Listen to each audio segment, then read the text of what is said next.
बोलिए सियावर रामचंद्र भगवान की, उमापति महादेव की, राधावर कृष्ण भगवान की, व्यासपीठ पर विराजमान पूज्य महाराज जी की, पूजनीय मौनी जी महाराज जी की।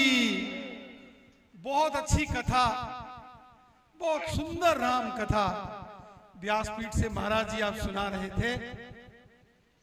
मेरा मन नहीं करता था कि कोई बीच में आके बोलूं, क्योंकि इतनी सुंदर कथा भगवान शिव जी और भगवान प्रभु राम जी का वृतांत आप सुना रहे थे। बहुत सुंदर। कहते हैं कि इंसान का जो जीवन है भाग दौड़ में खत्म हो गया, लेकिन जिस मकसद के लिए ईश्वर ने, भगवान ने ये मानव का चोला दिया था, शायद हम उससे भटक गए। और जो साधु सन्यासी, ऋषि मुनि, महात्मा जन, संत जन इस प्रकार की कथा करते हैं, वो इंसान को ज्ञान देते हैं, जागृति, कि भाई हम इस संसार में सिर्फ मोह माया के जंजाल में फंस के नहीं रहना है, उस परमात्मा का, ईश्वर का ध्यान करना है, जिस ईश्वर ने हमें इस संसार में भेजा है। वरना फिर वो 84 लाख जोनियों का चक्कर पड़ेगा। पता नहीं कौन चिड़िया, पशु, पक्षी के रूप में आएंगे। अच्छे कर्म, और ये मानव का जीवन है। हमारे धार्मिक ग्रंथ कहते हैं, रामायण के अंदर एक चौपाई आती है, बड़े भाग्य मनुष्य तन पावा, सुर दुर्लभ सब ग्रंथ ही गावा। बड़ी किस्मत की बात है कि ये आत्मा मानव के शरीर में आया है, और मानव के शरीर में इसलिए खुशकिस्मती है कि यहाँ पूजा पाठ भक्ति नित्य नेम करेंगे तो मोक्ष प्राप्त होगा। ये आवागमन का चक्कर, 84 के चक्कर से आदमी मुक्त हो जाएगा। वरना अगर इस इंसान में आदमी बादशाह भी बन जाए तो भी कभी सुख नहीं प्राप्त हो सकता। पैसा सुख नहीं दे सकता, जमीन जायदाद प्रॉपर्टी सुख नहीं दे सकता। सुख दे सकता है तो भगवान का स्मरण सुख दे सकता है, भगवान की कृपा सुख दे सकती है। वरना किसी जमाने में अकबर बादशाह होता था तो आज उसका नामो निशान नहीं है। जिस जमीन के लिए महाभारत का युद्ध हुआ था, वो जमीन आज भी कुरुक्षेत्र में, हस्तिनापुर में है, लेकिन वो योद्धा नहीं है। ये जमीन, ये पैसा, ये जायदाद, ये सब यही रहेगी। बस अगर कोई नहीं होगा, ये शरीर नहीं होगा। इसीलिए हर एक पल उस ईश्वर का स्मरण करना चाहिए। और ईश्वर का स्मरण कैसे करना चाहिए? पूर्ण भक्ति भाव से करना चाहिए। जैसे कहते हैं धन्य जट ने किया था। जो धन्ना भगत थे, एक बार ऐसे ही कहीं जा रहे थे, कथा चल रही थी, महात्मा जी ने उधर भगवान को भोग लगाया तो धन्य जट ने भगवान से पूछा, भगवान ये प्रभु ये क्या हो रहा है? उन्होंने कहा भगवान को भोग लगा रहे हैं। तो क्या होगा? तो उन्होंने कहा अगर भगवान की पूजा नहीं की तो नरक में आएंगे। धन्ना जट घर गया, अपनी श्रीमती को बोला कल सुबह 4 बजे पूजा पाठ करके तैयारी कर, भगवान को भोग लगा। अब भगवान तो भाव के, प्रसन्नता, भगवान में जिसकी कितनी श्रद्धा है भगवान उससे प्रसन्न होते हैं। लेकिन धन्ना जट जी ने कहा ना ना ना, तो सही लाना पैसे मेरे सामने खाओ, मैं देखा। 1 दिन, 2 दिन, 5 दिन, 10 दिन, अब धन्ना जट की सेहत खराब होना शुरू। तो जैसे महाराज जी ने कहा कि भगवान के साथ दोस्ती करो, मित्रता करो, कोई तो संबंध जोड़ो भगवान से। धन्ना जट ने बोला ना ना, आपको मेरे हाथ से खाना पड़ेगा। तो कहते हैं ठाकुर जी कृष्ण भगवान साक्षात प्रकट हुए और धन्य झटके हाथ से प्रसाद ग्रहण किया, जो उसकी भक्ति भाव को भगवान ने स्वीकार किया। ये भावना चाहिए भगवान से, भगवान के साथ दोस्ती होती है। फिर जो भी हो, भगवान कृष्ण कहते हैं गीता में, कर्मण्यवाधिकारस्ते मां फलेषु कदाचना मां कर्म फल हेतुर्भु माते संघोस्त्व कर्मणि। कर्म करो, अच्छे काम करो, फल की इच्छा मत करो।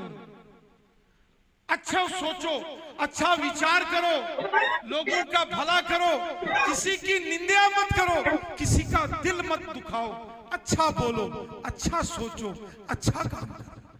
क्या पता कब इस संसार से, इस शरीर से आत्मा निकल जाए, और शरीर से आत्मा निकल जाए तो घर में जो सबसे ज्यादा प्यार करते हैं वो भी आखते हैं जल्दी करो, सूर्य डूबी नहीं जाए, जल्दी सामान तैयार करो, पंडित जी बुलाओ, अग्नि लकड़ी तैयार करो, क्योंकि शरीर नश्वर है।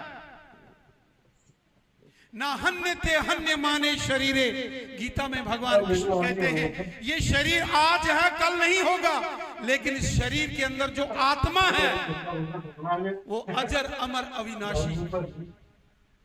इसलिए आत्मा को मोक्ष की प्राप्ति हो, इस प्रकार के हवन यज्ञ जप तप कथाएं कीर्तन रहने चाहिए। तुलसीदास जी ने जब रामायण रामचरितमानस में लिखा कि जब भगवान राम वनवास गए, शबरी माता के आश्रम में राम जी गए, शबरी माता को दर्शन दिए, राम जी से माता शबरी ने कहा मुझे भक्ति का ज्ञान दो। भगवान ने कहा शबरी वर मांगो, वरदान मांगो। उन्होंने कहा मेरे गुरु कह गए मतंग ऋषि कि जब राम जी इस कुटिया में आएंगे शबरी तेरे आश्रम में, भगवान राम जी से पूछना भक्ति क्या होती है, भक्ति का ज्ञान दो। तो रामचरितमानस में नवदा भक्ति है। तुलसीदास जी लिखते हैं नवदा भक्ति कहू तो ही पाही, सावधान सुन धर्म मन माही। प्रथम भगति संतन करि संगा, दूसर रति प्रभु कथा प्रसंगा। गुरु पद पंकज सेवा, तीसरी भक्ति अमान। चौथी भक्ति प्रभु गुण गण, गावई कपट तजिका। मंत्र छाप प्रभु दृढ़ विश्वासा, पंचम भजन सुबे प्रकाशा। छठतम सील विरति बहु कर्म, निरंतर सज्जन धर्मा।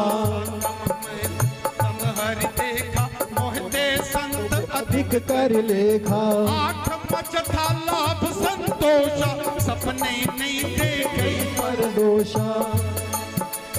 नवम सरल सब जन जनहीना, संत अधिक करी दीना।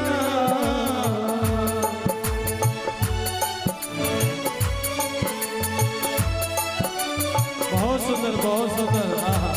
हरे राम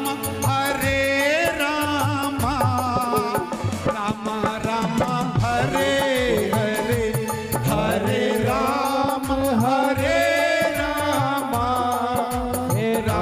राम हरे हरे, हरे कृष्ण कृष्ण कृष्ण हरे हरे, हरे राम करना। ये भक्ति का ज्ञान है। और भक्ति करना बिना लालच, मन में लालच रखे नहीं करना। जो कुछ है ईश्वर को अर्पित करना। जैसे तन्ने जट ने भगवान की भक्ति की थी, उन्होंने बोला ये रोटी, ये प्रसाद आपको ग्रहण करना पड़ेगा। ये भाव थे। जब तक वो भाव मन में नहीं आएगा भगवान की प्राप्ति नहीं होगी। और अगर तन्ने जट का विचार आ गया तो 10 दिन में भगवान के दर्शन हो जाएंगे। तो धन्ना जट जी जब भगवान के आगे प्रसाद लेके गए, उन्होंने बोला ये तो खाना पड़ेगा। वो कहते हैं भोग लाले ठाकुरा, बड़ा ठाठा गुस्सा तन्ने जटदा। ओ भोग लाले ठाकुरा, बड़ा डाडा गुस्सा तन्ने जटदा।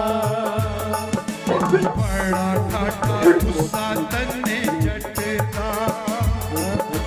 बड़ा डाडा गुस्सा तन्ने जटदा।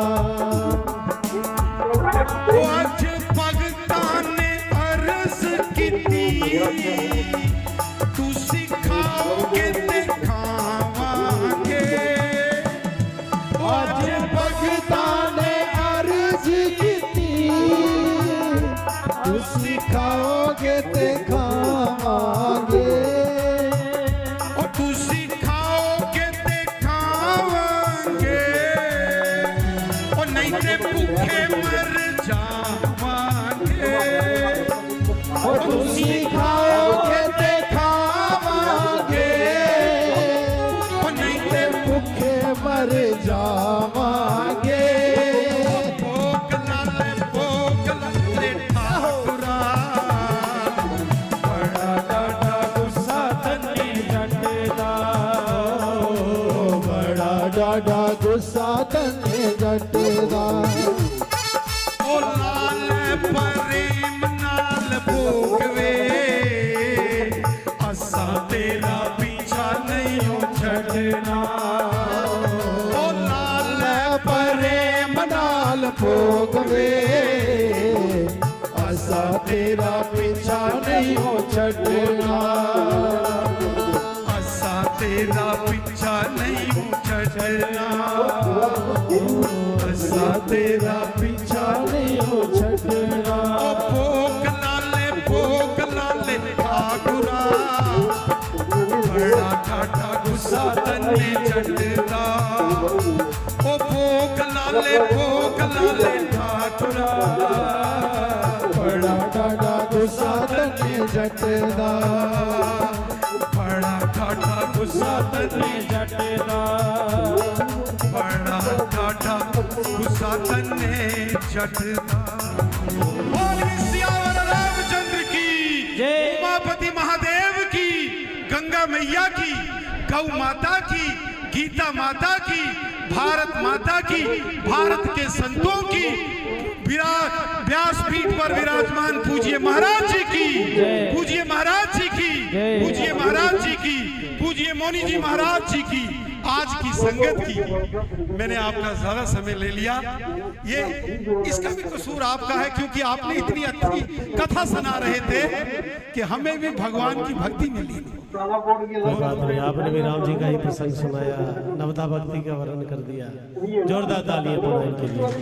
बहुत सुंदर आवाज है, बहुत मीठा।